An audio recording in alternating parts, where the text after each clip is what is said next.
So I think by now everybody knows that I am a consultant, although I don't talk about that much. But what that means is I fly every single week for the most part. Although my family's not happy about that, but it's my job. And what I find is that a great flight ultimately comes down to the experience. The experience on the flight, with the flight attendant, at the gate, going through TSA. And sometimes experiences that don't look so good actually turn out really good because of one interaction, somebody that made it incredible. And today I'm really excited to be talking with Mandeep Grewal, who leads customer experience for United. And as we've talked about before, brand and reputation and customer experience is potentially one of the biggest opportunities or risks to an organization. And we're going to talk about a lot of different things, how United manages its customer experience, how they manage social media. But one thing I'm really excited to do is talk about the story of how Mandeep actually got into aviation. And you're going to hear an incredible story about how her mom was one of the pioneers in India, nonetheless, in the 50s, being one of the first women pilots. If you have the best product and terrible service, that's not going to work. So service in many aspects, both are important, but if you had to say one thing that truly matters, service does matter. Because even if you will have old equipment, but you have phenomenal service, people will remember that. Welcome to Resilient, where we hear stories from leaders on risk, crisis, and disruption. My name is Mike Kearney, and I lead Deloitte Strategic Risk Practice. And if you've been listening to the podcast, this is not just about risk, crisis, and disruption. This is about what makes great leaders great. And today, you're going to hear this great conversation live from the Arrivals Lounge at San Francisco Airport in the United Terminal.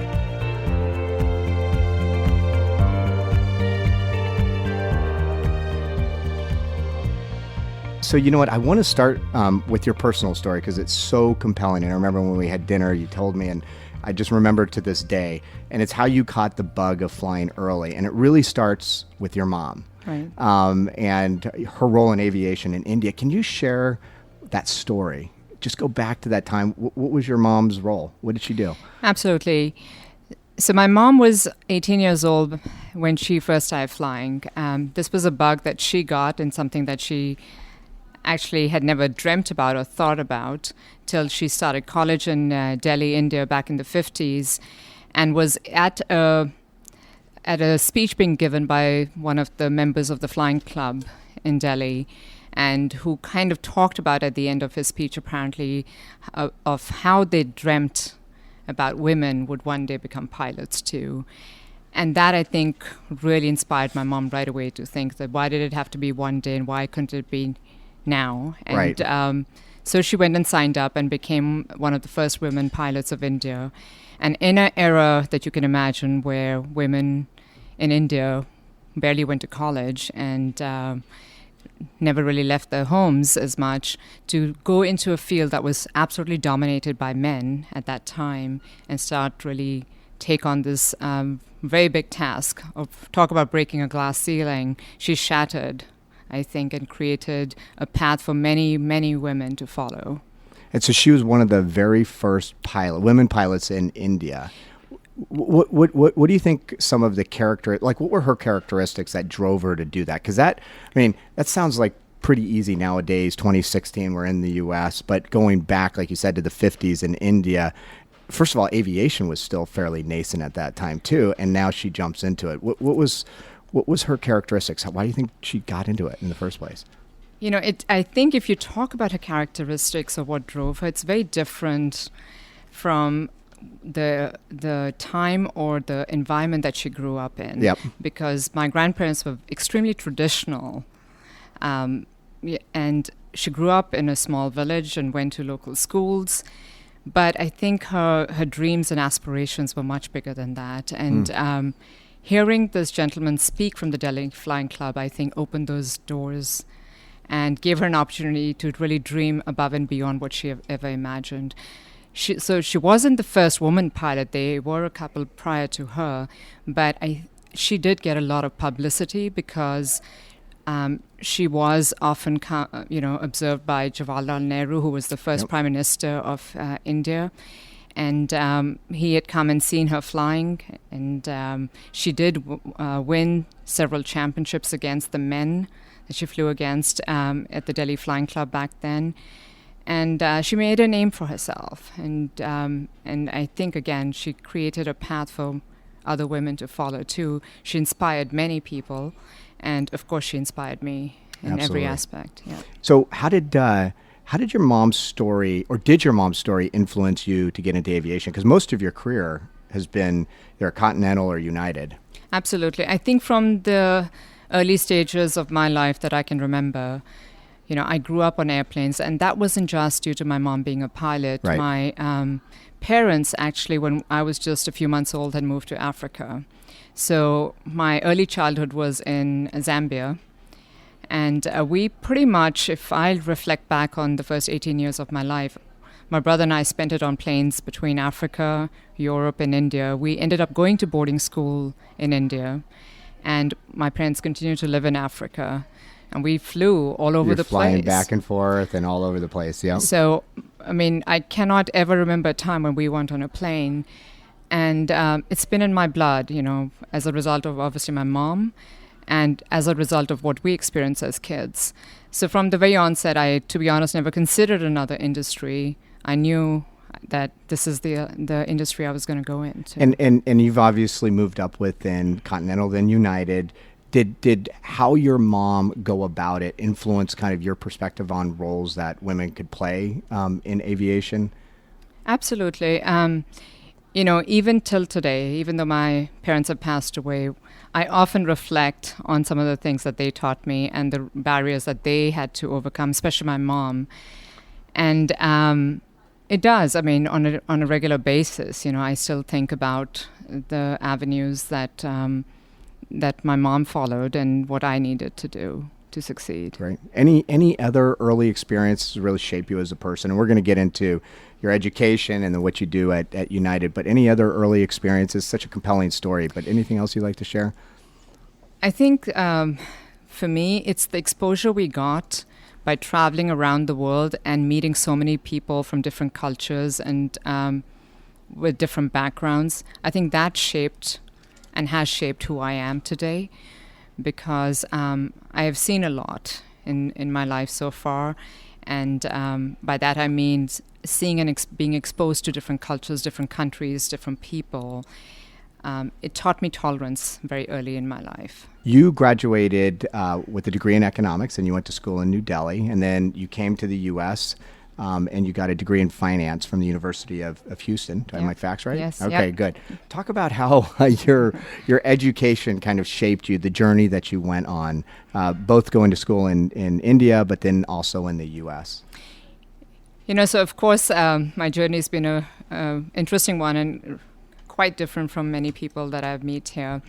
I think for me, it's not just what I learned during the course of my education, but it's like more the values that were instilled in me from the onset. So when I think about my early education through high school, I still practice, I think, a lot of what my teachers taught me. And it's a very simple saying, like try again, try till you succeed. But I cannot tell you how often I still reflect on that simple statement.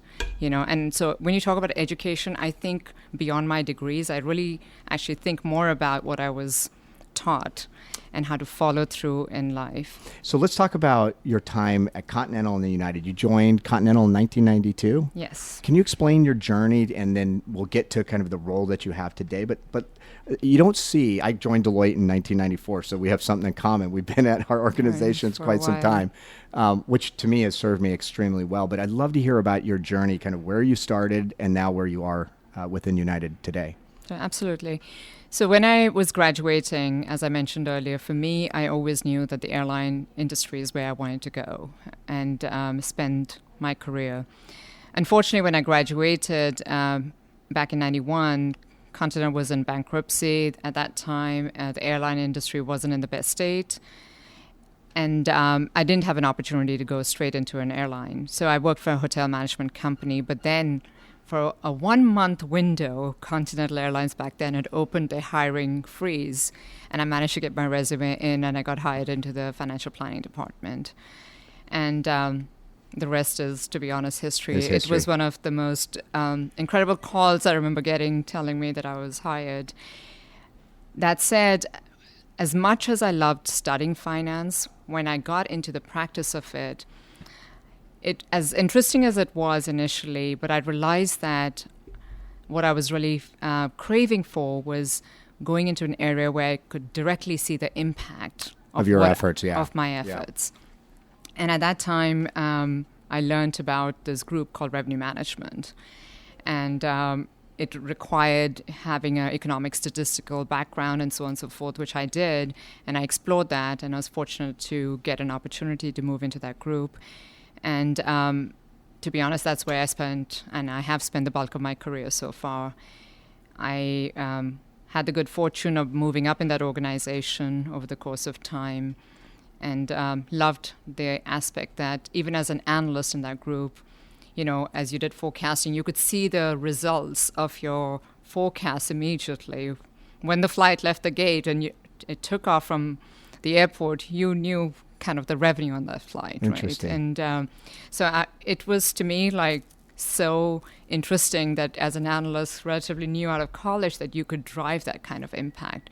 So for me, it's always been being in an area where I can see the impact and make a difference. That has always been kind of my mantra, is like, where can I make a difference? I think there's a lot of people in corporate America that if you were to ask them, what is your purpose? Like deeper purpose, not just what you go to work 9 to 5, they'd have a challenge answering that.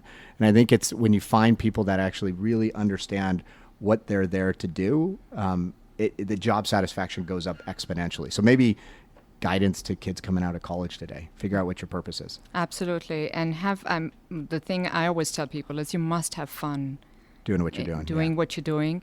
And I actually said this at I was asked to speak at one of the universities, and they asked me, like, what guidance would you give to the graduating students? I said, make sure you go into a line or a path that really inspires you and you enjoy doing, because that's the only time you'll know you'll really succeed.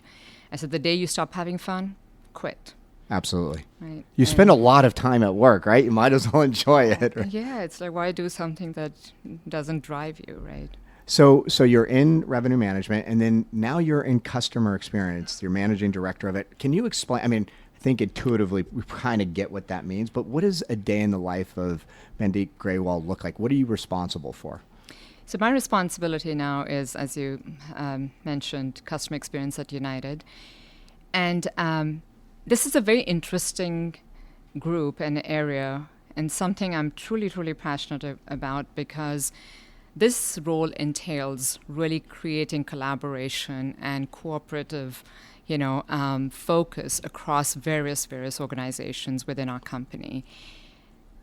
So particularly my team and I don't own a line of business, right? But what we have responsibility for is ensuring that we enhance customer experience across the company. So that means from the time someone's coming into the airport till the time that they leave an airport, which includes the experience at the airport, at the clubs, on board, and when they land in their destinations, at the baggage areas. It encompasses the entire aspect of their customer journey. So if you think about the various stakeholders we have to work with to make this a reality, it is, quite large.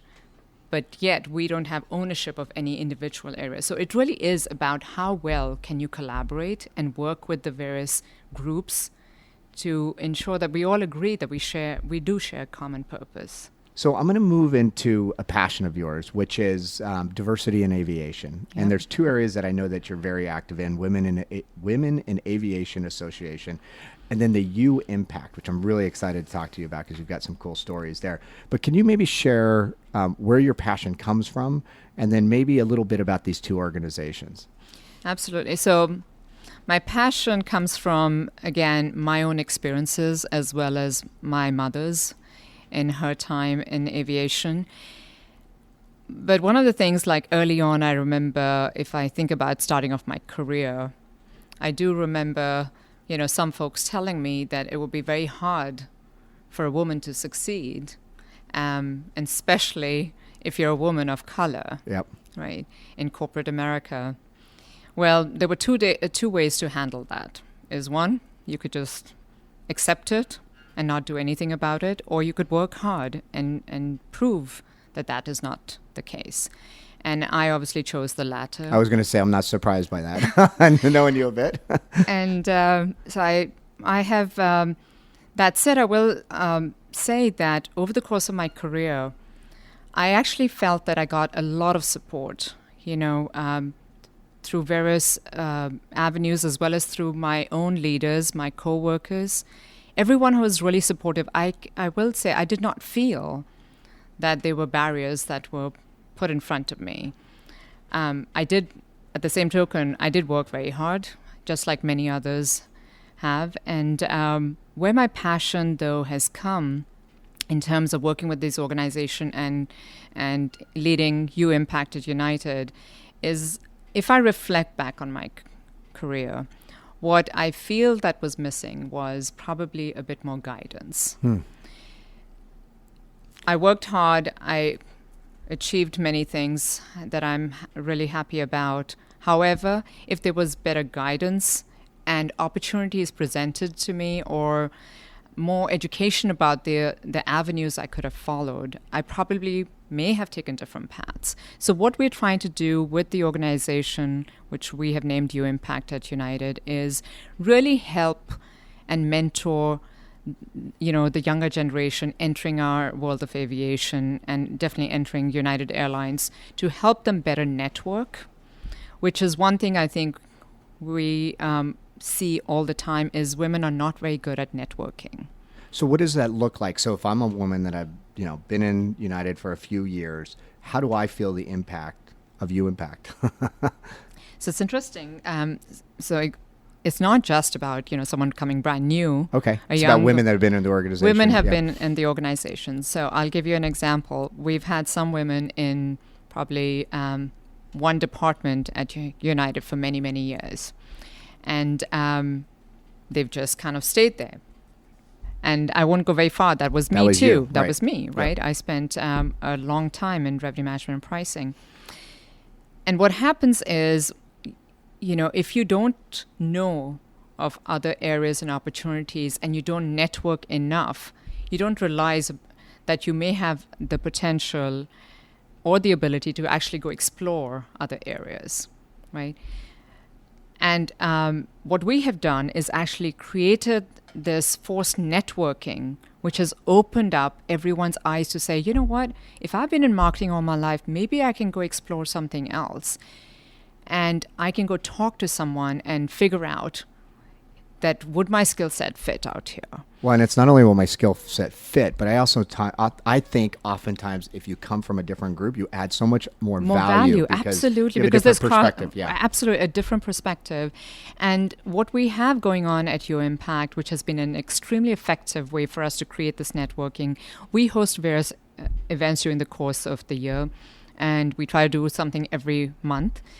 When we host these, whether it be speakers coming to talk, or we just host the mini conference, we do what we call the fishbowl. And anyone entering the room at that time, we have a fishbowl put out there. People throw their business cards in it. As you leave, you have to pick up a business card. And you are then required to reach out to that individual and schedule either coffee or lunch with them. And I cannot tell you how effective that simple way of, promoting networking has worked for us. Because invariably now, when I go to the Starbucks in our building in Chicago, you always see like two women sitting out there. They're having a cup of coffee, and they'll tell me, hey, Mandeep, thank you. This is due to the You Impact event we went to. I met so-and-so, and I'm having coffee with them, or I'm having lunch with them. And not only is this about having coffee, but there are many that have actually reached out, explored job opportunities. Some have been successful, and some are still exploring. It's almost an informal mentoring program, Exactly. and it could be even a reverse mentoring program to a certain degree as well. Yeah. And it also makes you realize, that there's so many departments, there's so many fields within our world of aviation that you can look into, right? So if you entered one area, you don't have to just stay there. You know what I love about it, and I'm sure you see this all the time as well, is that you potentially would have a very senior woman at United then interacting with maybe somebody who's at a very junior level. And the randomness of that is kind of cool and interesting and creates these great new relationships. Great. Absolutely. And in fact, we couldn't do what we are doing without the support of our leadership. And we, for our U-Impact organization, we do have our executive sponsors who are, the officers of our company. And the one thing I'm very, very proud to say is at United, this a tremendous focus on diversity, and it's not just talking about it, it's actually doing it. Yeah. So let me ask you a question. If you impact, so there's a lot of organizations, people that are listening, what advice would you have for those women that are out there that don't have an equivalent of you impact? And you even said, gosh, maybe I could have done things differently. What advice would you give to Mandeep 10 or 15 or 20 years ago if this U-Impact didn't exist, which it obviously didn't when you were younger in your career? If it did not exist? If it did not exist. Yeah, because obviously you're given the benefit of U-Impact, so it's helping, but a lot of organizations don't have that luxury. Right. To be honest, no matter how big or small your company, what I would say is you must kind of create some kind of a networking mechanism within your own company, because that's the only way that you're going to be able to kind of reach out. Because what we are guilty of as women is we tend to, more often than not, and a larger population of us more than others, tend to sit in our cubes, heads down, do the job, work 9 to 5 or whatever 70 hours you're working a week, and go home, right? And whether it be personality differences or whether it be family obligations, whatever, outside of the work hours, often we don't have the opportunities to go do the networking that, to be honest, many of the men can. Right. And if you don't have an organization like U-Impact in your company, then you need to find mechanisms to still reach out and seek mentors then to kind of help guide you as to what you can do. And the mentors don't have to be women. It could be men, right? In fact, I will say, a couple of the mentors that have really guided me through my career are men. Right. And my biggest supporters have often been the men.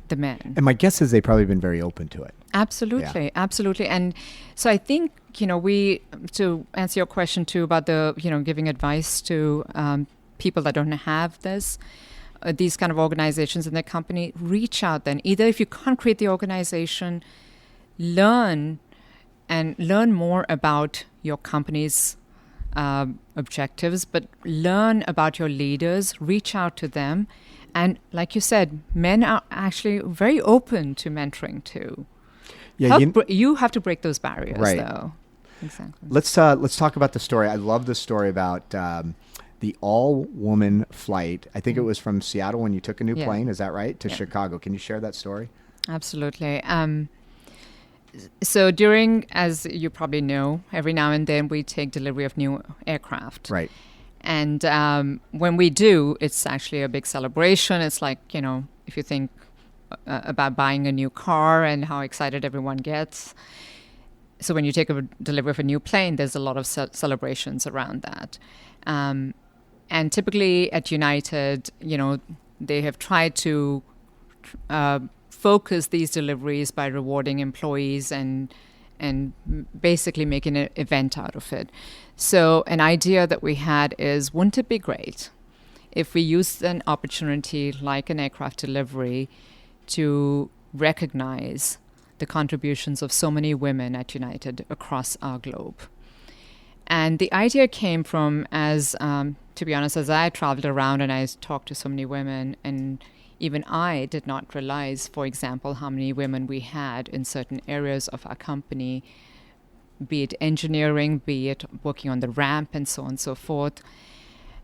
So the thought was that, what if we did and focus something that really kind of acknowledged the various roles that women are playing in our company, and then reach out and thank them for that. And I will say, when we went and proposed this idea to our leadership, they absolutely jumped at it and said, "What a wonderful idea! Do it." And very successfully, we managed to collaborate with Boeing and coordinate this event. We invited 100 women from across United and had everyone fly up to Seattle for 2 days. And it was a phenomenal event. We had not obviously just the 100 women from United, but our pilots, our crew were women. And everyone that worked on the ramp to pull our plane in when we landed in Chicago were women. Was a woman, yep. And it truly was the first all-woman aircraft delivery that had been done.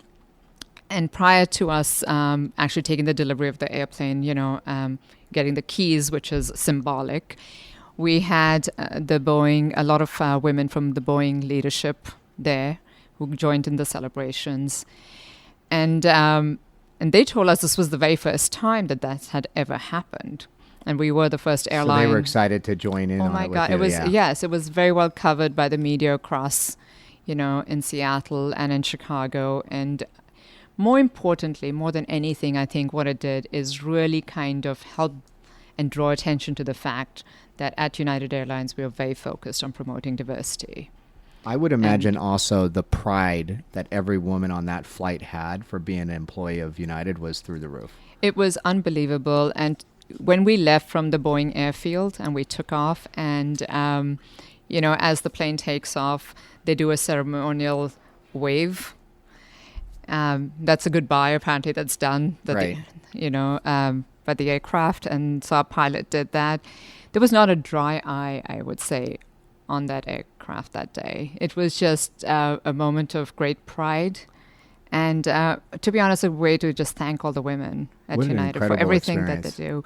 And we've had women, for example, we're sitting in San Francisco at our maintenance base out here. We have many women engineers and ramp co-workers, just to be able to say thank you to so many of them and to acknowledge the work that they're doing in various areas of our company was amazing. Let's pivot to your role as leading customer experience. I really want to understand how you guys think about customer experience. And obviously, I would say that customer experience, if it's not one of the top issues for United, it's got to be in the top, 2 or 3, because it's the lifeblood of the organization.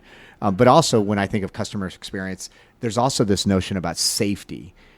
Which as a flyer, I think sometimes people take that for granted. Like they think, oh, this isn't a great experience because there's a safety element like weather or whatever, and it potentially impacts the customer experience, but they go hand in hand. But can you just talk about how you think about customer experience? Like help people understand the way a large airline thinks about customer experience end to end. Sure.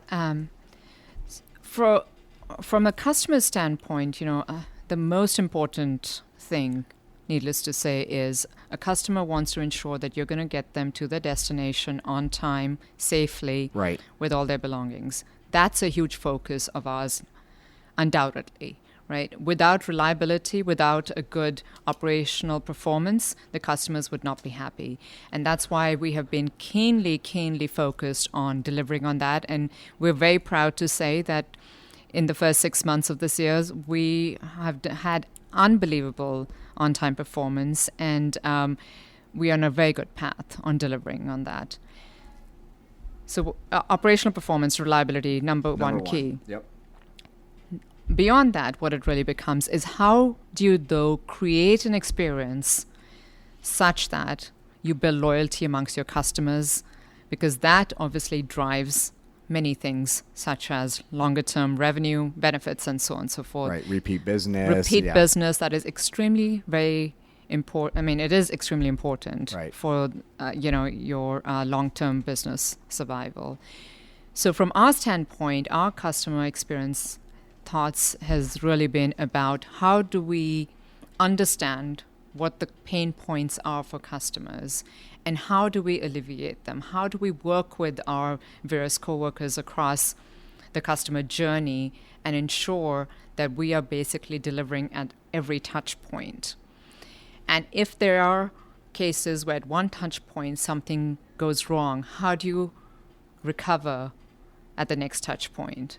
And what can we do to get, everyone on the same page on ensuring this happens. The good news, I will say, is as we talk to the various folks out there that touch our customers through the customer journey, everyone is really, really focused on ensuring that we create that smooth journey for every customer. We've had our share of frustrations in the past few years due to various issues related to our merger, but I think everyone's at the point that everyone's sick and tired of all those things, and we're ready to move forward. There's great unlocked potential, I would say, with a lot of our employees.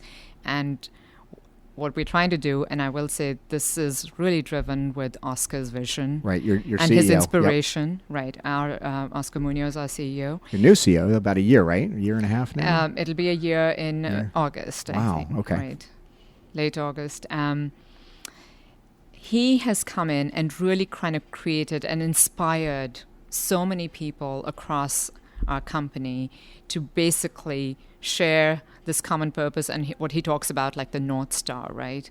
For all of us to kind of understand what our North Star is and our common purpose. And he has been very successful in rallying the troops, for lack of a better phrase, to join in and kind of help us move forward. And, we talked about data. Our data is showing that momentum is building. As we look at our customer satisfaction scores since the fourth quarter of last year, we are seeing such a good, momentum building that it's now, as employees see those results, right, it inspires people to then move to do more. To do more. It's like positive reinforcement, right? You get great customer feedback and you forward that on, and it gets people excited. You know what? Do you guys talk about, as part of your customer experience journey, do you talk about the little things sometimes? Because I don't know if I shared the story with you, but it was one of those instances where you talked about how do we improve when something happened that didn't contribute to a great customer experience. And so I had an example or an experience where it had nothing to do with United, but there was a weather delay. Mm-hmm. And, you get on the plane and it's like, oh, we're going to be delayed 2.5 hours. You're like, oh, now I'm going to be getting home at midnight. And so everything goes through your mind. And I remember the pilot, and actually the pilot did this before the weather delay. He came, and I've only seen this a few times, but he came up in the front of the plane and he explained all of the details, like the flight time, where there were going to be potentially some bumps, the things that they're going to do to make sure that we're on time. It was just a wonderful description of the flight. And if anybody had fear of flying, he probably alleviated it all. He would say, when you hear this sound, this is what it is. Mm. So then when we heard about the delay, he then came right back up and explained, here's exactly what we are doing. Here's what I will tell you when. And I got home and I remember telling my wife, I said, you know what? I'm 3 hours late, but that was one of the best trips I've ever had. And it was such a little gesture. And obviously it's probably a lot because of the personality of the pilot, but sometimes, and I'm curious if you guys think about this, sometimes it's the real little things that make all the difference in the world. Absolutely. You said it absolutely right, Mike, it's not, we can sit and tell people, well, this is how we want you to interact with the customer. This is what we want you to say or do. But ultimately, it comes down to whether we are being able to make that subtle connection with our customers, right? And whether they see how genuine we are in our outreach to them and how genuinely we care about them in the times like when you describe, when you have delays and things like that are out of our control even. What you described is very interesting because we've been seeing more and more stories like that come our way. In fact, I think just last week I got another email, where a customer was absolutely praising this pilot and just talked about how he had observed one of our pilots in the gate area going around and seeking out children and giving them, extra wings and talking to them. And not only that, then he helped, one of our elderly customers actually onto the plane and settle her down. And this customer's observing this. And he was like, this was just absolutely phenomenal. And we're very proud to say more and more we're hearing about these stories, and they're just absolutely incredible. those things, those small things, are very big things. Right. They're the ones that make all the difference in how our customers perceive us. And they see that, we're just not a company that's just running a business. We're a company that actually cares. Well, and I think this notion of, and I never thought about it before, but recovery, because there are times when things are going to go wrong, but that doesn't mean that you can't recover. And there's things that you can do that can improve the experience and have, a great feeling at the end of the trip. Yeah, absolutely.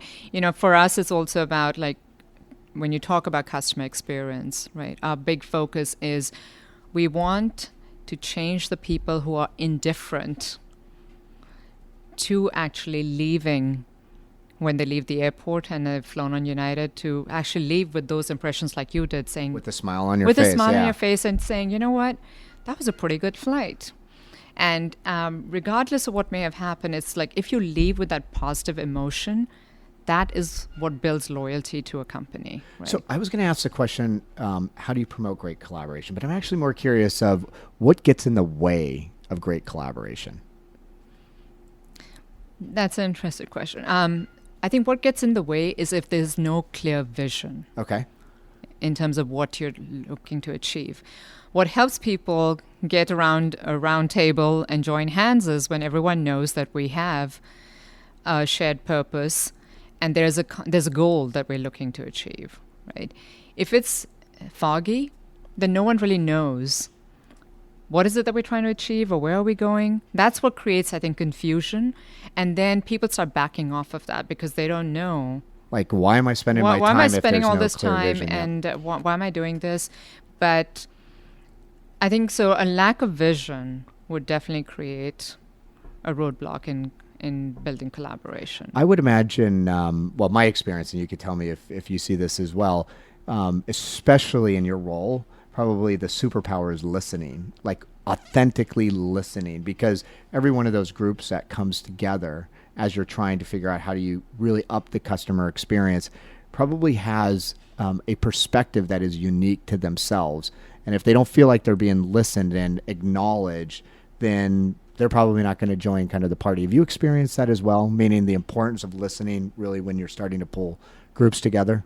Absolutely. You can't do anything without listening, right? I think the first thing is, as we've brought groups together, is about actually, as we call them, therapy sessions, right? Is you pull what did you call them, superpowers or the super groups together. It really is to first understand, like, what is it that they are feeling or experiencing in terms of roadblocks, right? I will say, as we've brought various groups together, the biggest insights have come from our own employees who are dealing with the customers every day. We can sit in Chicago and come up with solutions, and quickly they'll tell us this is not going to work, and here is reason 1, 2, 3. So anything that we do or any proposals we put forth, we are vetting them with our employees out in the field, because they will tell us what will work or what doesn't work, because they have the most experience in guiding that. So, yeah. So let's move to social media. I mean, we live in a very different world, and it seems like it almost seems like customer experience is negotiated or amplified through social media. Like, you could get a pulse on it almost every day. And I think, sometimes in social media, people say and do things that are very unsavory. And I'd be curious kind of how you guys you at United look at social media. How do you monitor it? And how do you kind of sift through, really valid customer feedback versus noise? Any thoughts on that?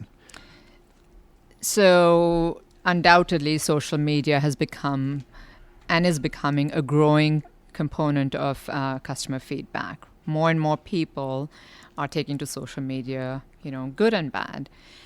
At United, we actually do now have a social media team, and which has been growing.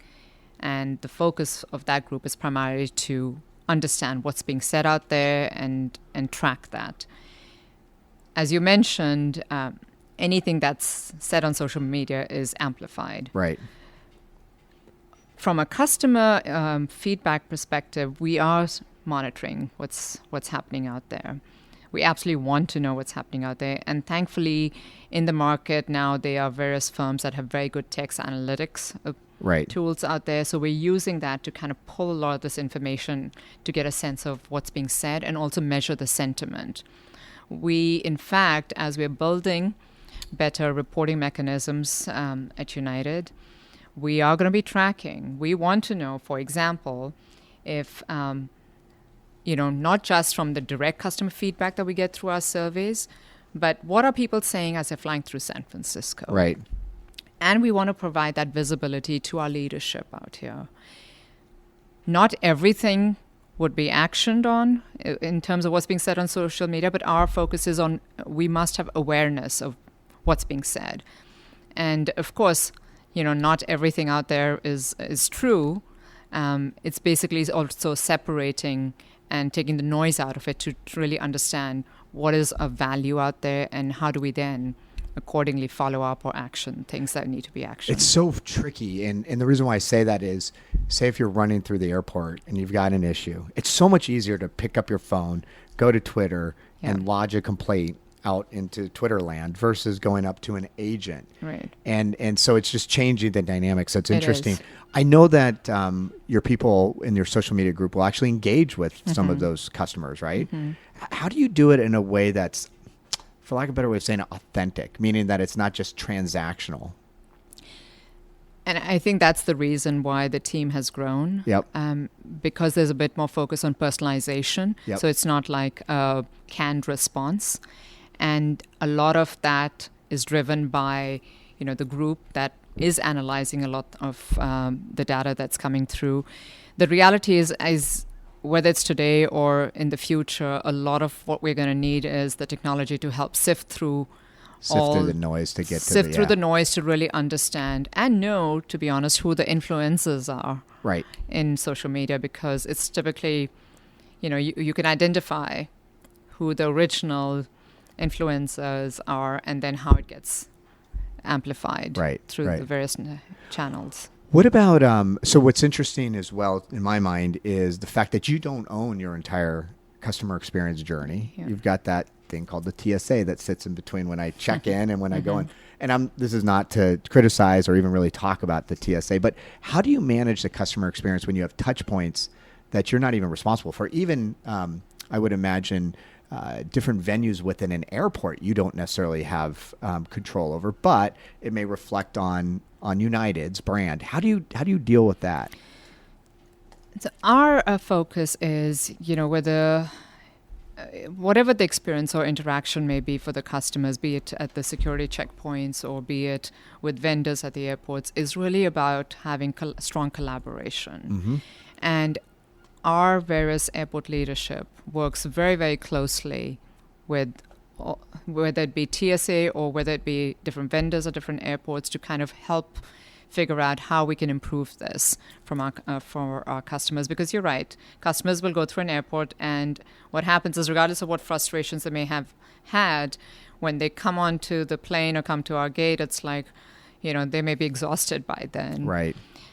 What we are trying to do, though, is at the same time, kind of see that regardless of what their experience has been till the point they come into contact with us, is how do we basically improve upon their day, or improve upon their experience, right? So it necessarily, their frustrations may have been even before they got to the airport, I don't know, maybe they were stuck in traffic or something else happened during the course of their journey to the airport, but that frustration carries on. I will say, again, based on feedback we've seen from our customers, some of the great feedback has been about how they've had like a terrible day at work, and then they come to the airport and go through security and so on and so forth. They finally end up on the plane and they're just like so sick and tired, but then they've had this amazing interaction with some of our flight attendants, and how just through their caring, flight attendants, for example, some of them have been about, your flight attendant seemed to have noticed that I was having a bad day and just came by and said, hey, is there anything I can do to help you? Those little things, again, like Mike, you mentioned earlier, those little things do tremendous big things in the long term, right? In driving that So my wife, so I was in Portugal a couple months ago. I think I may have been, that's when we were emailing each other. I didn't get this benefit, but she flew on one of the new Dreamliners from San Francisco to London, which was an incredible experience. And I'm curious, when you start to think about new equipment, because obviously United is making significant investments in new equipment, and then you look at customer experience, what do you think has a bigger impact on the customer? Is it equipment, or is it experience, or both? I would say it actually is both, right? Like product and service both matter. On the same token, though, if you have the best product and terrible service, that's not going to work. So service in many aspects, both are important, but if you had to say one thing that truly, truly matters, service does matter. Because even if you have old equipment, but you have phenomenal service, people will remember that. Absolutely. Right? Absolutely. People will never forget some incredible service that they got. You would never forget that. Although the Dreamliner is pretty cool. The dream. No. So absolutely. I know what you're saying. Not to say that product isn't important, but in terms of leaving lasting impressions, right? People leave lasting impressions on people. Well, that's exactly right. It's that human connection, which actually is one of the reasons why I don't think aviation is going to not die, but in this virtual world we live in, you cannot replace human connection. And that's why I fly every single week. I could do it on video conference or web conference or whatever, but you got to see the people. You're absolutely right, because people make an impression on people, and that direct interaction is important. And and our business thrives on that. Right. What about, and you've touched on this a little bit, can you share the importance of mentorship to you throughout your career, and maybe, a couple mentors that you've had? So mentorship, I think, is extremely important. I think often what happens as I reflect back, and as I even see some, newer folks coming into corporate America, people often have this arrogance that, hey, I know what I want to do, and I know how to do it. I know how to get it done. And I think they're often misguided. Mentorship is really important because you have to have someone kind of to bounce your ideas off, bounce your thoughts off. And a mentor obviously is someone hopefully you pick that has far more experience and smarter than you in many ways. But it's more about the ability to kind of bounce some of your thoughts on, right? And mentorship, to me, I wouldn't be where I am without people guiding me in many ways to help me get here. I also came from a very different background into a very different country, different culture. It was important for me to have someone that could help me. And I think understand how to kind of, work in this environment that was also a bit foreign to me when I started. One question I'd love to conclude on is, what do you think are the most important attributes of a resilient leader? But we can even extend that to just leadership. And you've talked about your CEO quite a bit. So when you think of a great leader, what are the attributes that you think are so important, especially, in today's day and age where things are changing so quickly and we live in this hyper-connected world? What are the attributes that you see in great leaders, resilient leaders? The one thing I would say to that is a good leader to me is one who can provide you a clear vision. It is very easy to say you're a good leader when the times are good, but a good leader really stands out in times when things are rough and challenging, but yet can provide you with a good vision for the future. I think leadership stands out in challenging times. And in challenging times, if someone's not a good leader, that's when they collapse. That's when, yep. Right. But in challenging times, if you can stand up, provide a vision, a clear vision. Stick to it. And stick to it. Right. That's when you can rally everyone around you to kind of join in that shared purpose and move your company forward. To me, that's leadership. When times are good, it's like, hey, no, it's easy to lead in good times, right? It's like much sports easier, teams, yeah. Right? Yeah. It's much easier to lead, but it's very hard to lead and very challenging. But I think that's when leadership really stands out. Great. What Mandeep, this was awesome. So I appreciate your time. I'm gonna hit on a couple things that I heard you say, and at the end of it, tell me if you think I got some of the key takeaways. But I really appreciate you sharing some great insights. The first thing I heard was the importance of team. I think that was one of the first things that you talked about. Like, this is not just about Mandeep. This is about the collective team in achieving whatever. And in order for you to be successful, really, in any organization, it's not about the one lone genius. It's about the collective wisdom of the team. The other thing that you talked about, and maybe this is important for folks that are starting out in a career, or even people that have been in a career for quite some time, that you always excel or you do much better when you have a purpose and you're passionate about what you've done. And obviously that's something that seems like it's driven your career since, you came out of college. You came to the U.S. and went to college, and passion is something that you exude. The other thing that I think was interesting for me, especially in a customer experience arena, and I think this is probably true in many other disciplines, is the need to learn how to influence multiple parts of the business. Meaning, it's not command and control. You can't tell them, I want you to smile at every customer. This is about helping them understand why it's of importance to them, the business collectively, and it's about influence. And you gave some really good insights on how you do that. And then the other thing, and I wrote this down a few times, and I think this may be my biggest takeaway, is sometimes we think about transformational efforts as being big bang, change a lot of things, but sometimes it's about those little things. Like, and I shared that a story with the pilot, and I will tell you, I will never forget that experience, and it did not take any really incremental effort on his part, and you gave some really good examples as well around the little things. And then the last thing I wrote was insight. You didn't say this, but you made very clear, like, when we go out and we're looking at the data and we're getting input from the front lines, that's great insight, but if you do nothing about it, it's of no value. So when you have insight, you need to act. So how did I do? Absolutely. Is there anything I missed or anything else you got it? You got it. Absolutely right. Good. Any concluding thoughts or anything else that you want to share before? I appreciate the opportunity to talk. It's always a pleasure, and I thank you. Thank you.